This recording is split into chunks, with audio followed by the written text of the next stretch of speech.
working on an article right now on energy and the cost of energy and, how things are changing.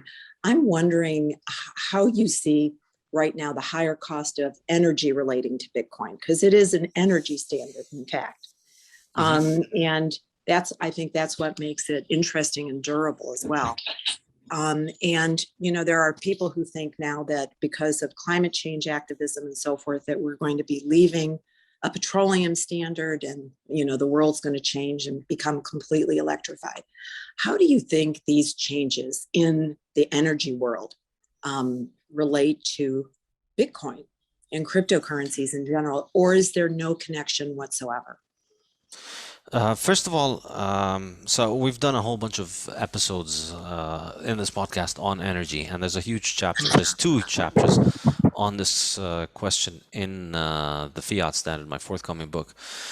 So I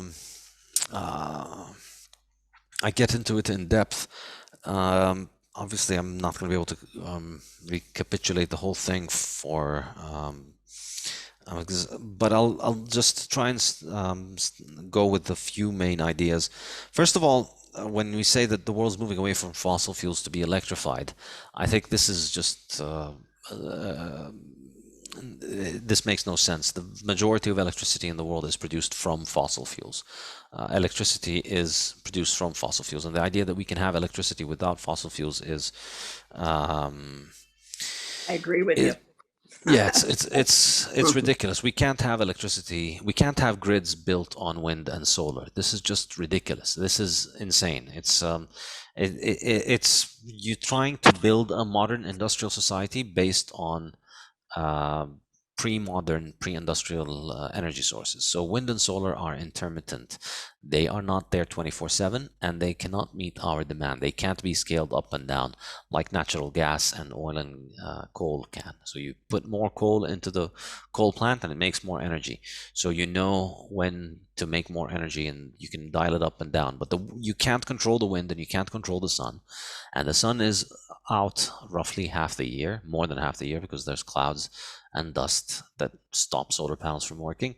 And the wind is out for significant periods, and the wind doesn't blow when you need it the most, usually. When there's a snowstorm, after the snowstorm, it's freezing cold, but there's no wind, and everybody wants heating, as happened in Texas.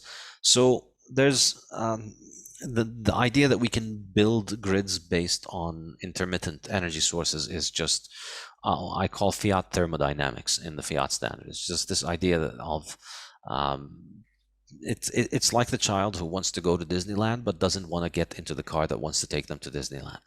And it's just, no, I want to go to Disneyland, I don't want to go to the car. If you want to go to Disneyland, your best bet is to get into the car. Until you can show us a working teleportation machine, shut up and get into the car. And this is the case with wind and solar. It's like dealing with children who are thinking that they can just overrule thermodynamic reality by imposing their demands and just having government pass a law. This is fiat energy, fiat fuels, fiat thermodynamics. If the government passes a law that taxes coal, gas, and oil and subsidizes solar and wind, then suddenly solar and wind will become workable sources for the grid. So that can't happen. So this is fiction, I think. And I think what's going to happen, and this is the theme that I keep repeating in the podcast and in the Fiat Standard, is we're going to enter a real energy crisis. These insane ideas of let's use solar and wind, they're taking out the reliable infrastructure which has built our modern world, which has given us the ability to survive winters effortlessly and to travel around. They're destroying this critical infrastructure, which has taken centuries to build, with this insane delusional idea that we can replace it immediately by just building better. Once we take it out, then we'll have to build a replacement. And I tweeted about this once. It's exactly like saying, the sooner we cut off your legs, the faster you'll grow wings. Well, you can't grow wings. Humans don't grow wings, and the humans can't make energy from solar and wind. And that's just not going to ever change. They're always going to remain intermittent, and it's not going to be workable. So we can cut off people's legs, but we can't make them grow wind. So I think we're now entering the stage where we're beginning to chop off people's legs, and we're going to have a few years of all these smartasses being surprised that wings don't grow, Surprisingly, the grid failed when it was built on wind and solar, and we're going to get many more instances similar to what has been happening in California and Texas in terms of grid failure. Energy prices are going to go up. Poor people are going to suffer. A lot more people, incidentally, die from cold than from heat. This is one of the very blatant and obvious facts, which the climate hysterics like to avoid. But far more people all over the world die from cold than in the heat. In the heat, you can, if you don't move around and if you lay around in the shade, you can generally make it. You can survive. But in the cold, if you're cold, if you can't keep your house warm, you can very easily die. It's very difficult. And of course, we have billions of people who live in places that would not be habitable were it not for heavy energy consumption. Most of Northern Europe and North America and North Asia, the reason it is habitable for the large numbers of people that live in it today is because of the use of modern energy sources. We'll take that away, and then they're back to chopping wood to survive, and there's just not that much capacity for growing enough wood to keep everybody there warm. So it's going to be catastrophic. It's not. There's this silly idea that we can have this Star Wars or Star Trek kind of energy system where everything just click a button and everything is electrified, and it's like the fiction of electric cars that we can electrical cars don't run on fossil fuels, they run on electricity, and that's ridiculous because the electricity they get is from the grid. That's why I call electric cars external combustion engines. They just perform the combustion externally and then send the electricity to the car.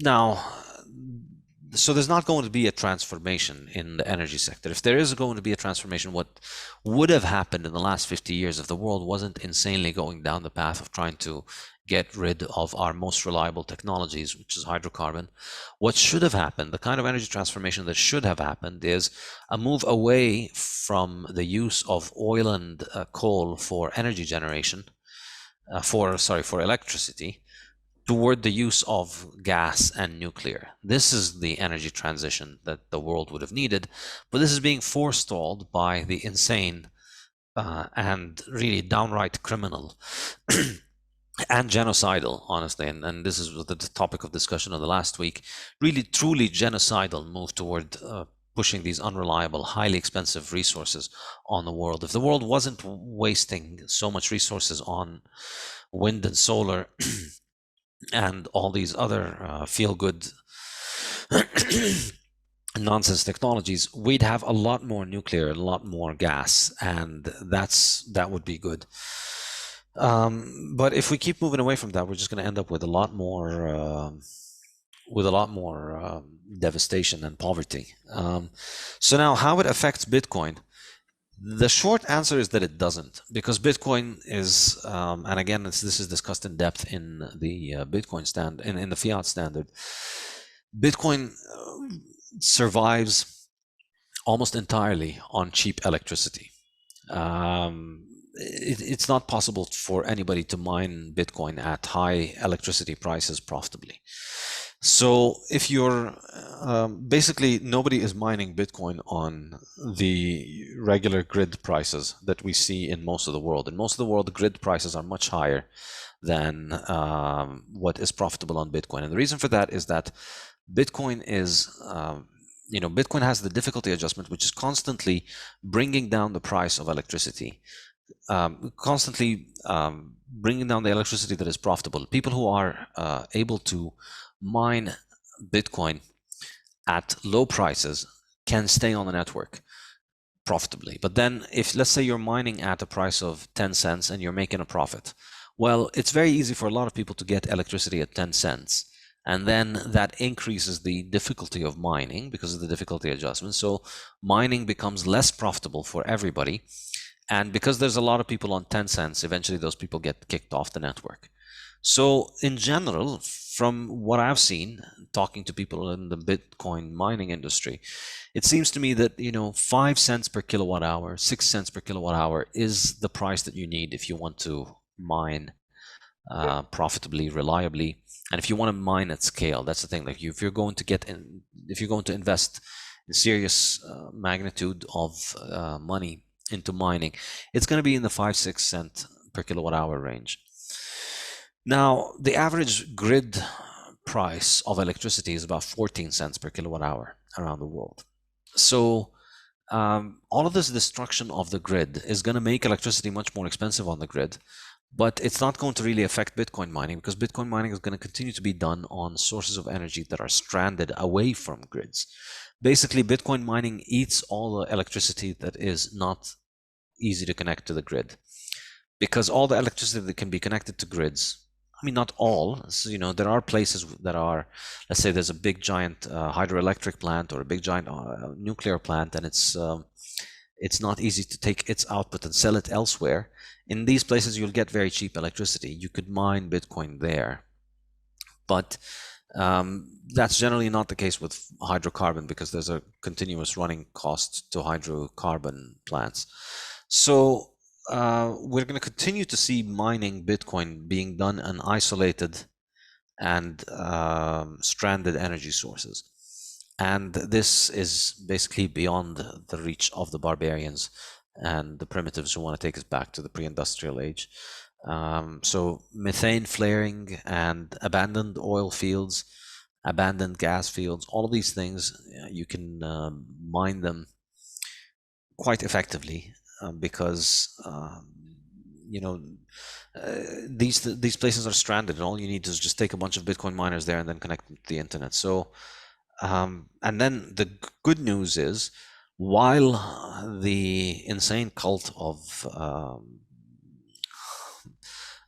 carbon hysterics is destroying grids and destroying cheap and reliable energy all over the world in favor of primitive technologies, Bitcoin is basically subsidizing cheap, reliable energy everywhere in the world and giving everybody who has cheap, reliable energy a way of monetizing it. And so I think the long-term effect of that is that these stranded resources are going to be developed further and further, and there'll be more capital accumulation, and then there'll be more and more productive over time.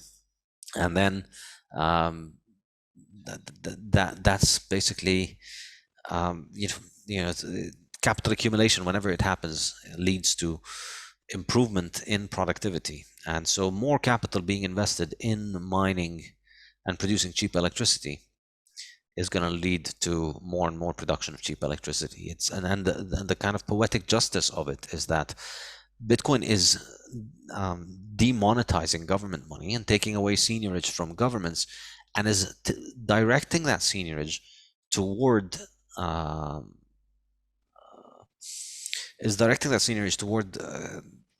the energy structures that are being destroyed by these very same governments. It's beautiful. It brings a tear to my eyes every time I think about it. Thank you.